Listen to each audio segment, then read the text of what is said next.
Assalamualaikum warahmatullahi wabarakatuh. Perkenalkan, nama saya Lili Sukma dari Prodi Farmasi Klinis Stikes Medika Nurul Islam Sigli. Pada video kali ini saya akan membahas tentang edukasi obat herbal kepada warga daerah perdesaan. Tujuan saya melakukan edukasi ini yaitu untuk meningkatkan pengetahuan masyarakat tentang swamedikasi yang benar, penggunaan obat herbal yang aman dan bermutu.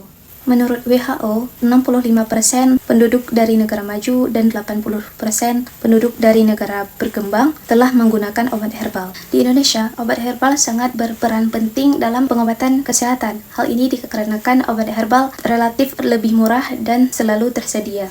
Lalu, apa sih yang dimaksud dengan obat herbal? Obat herbal adalah obat tradisional yang terbuat dari bahan-bahan alami seperti tumbuhan, hewan, maupun mineral.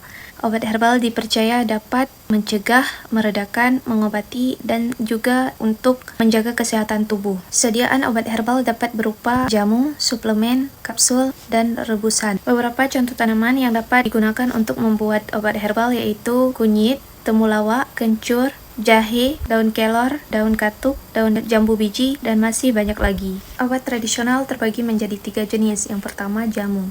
Jamu adalah obat tradisional atau ramuan yang terbuat dari bahan-bahan alami secara turun-temurun atau empiris. Bagian-bagian tumbuhan yang digunakan untuk membuat jamu yaitu rimpang, daun, kulit kayu, bunga, buah, bahkan rempah-rempah. Jamu dapat digunakan untuk pengobatan suatu penyakit, menjaga kebugaran, dan sebagai perawatan kecantikan. Jamu biasanya dikonsumsi dalam bentuk serbuk seduhan, pil, dan cairan. Contoh jamu yang diolah secara tradisional adalah jamu kunyit asam, jamu beras kencur, jamu paitan, jamu kudu laos, dan masih banyak lagi. Jamu ini juga terjual dalam bentuk kemasan seperti beras kencur sido muncul, kunyit asam sido muncul, kapsul temulawak sido muncul, pil jamu air mancur, dan minyak telon. Ini adalah gambar logo jamu yang dijual di pasaran. Jenis obat herbal yang kedua adalah OHT atau obat herbal terstandarisasi. OHT adalah jenis obat herbal yang dibuat dari bahan alami berupa ekstrak atau serbuk yang telah distandarisasi serta telah melalui uji praklinis pada hewan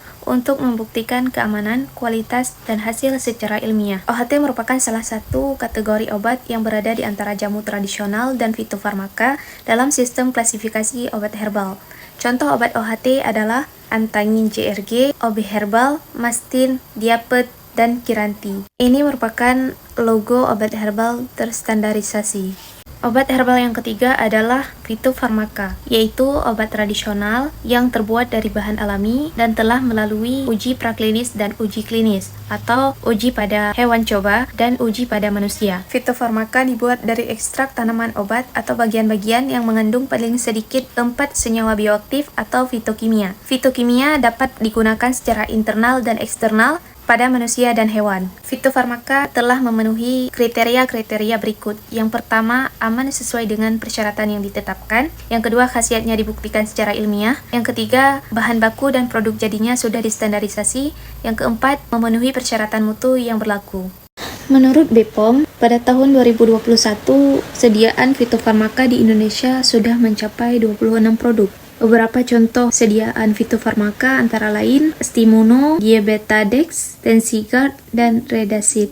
Ini adalah logo fitofarmaka. Nah, itu saja informasi yang dapat saya sampaikan terkait dengan edukasi obat herbal. Harapan saya setelah memberikan edukasi ini yaitu masyarakat dapat memahami betapa pentingnya memilih produk herbal yang berstandar dan telah mendapatkan izin BPOM. Kemudian menanamkan keyakinan bahwa produk herbal Indonesia seperti jamu dan fitofarmaka memiliki manfaat yang terbukti secara ilmiah.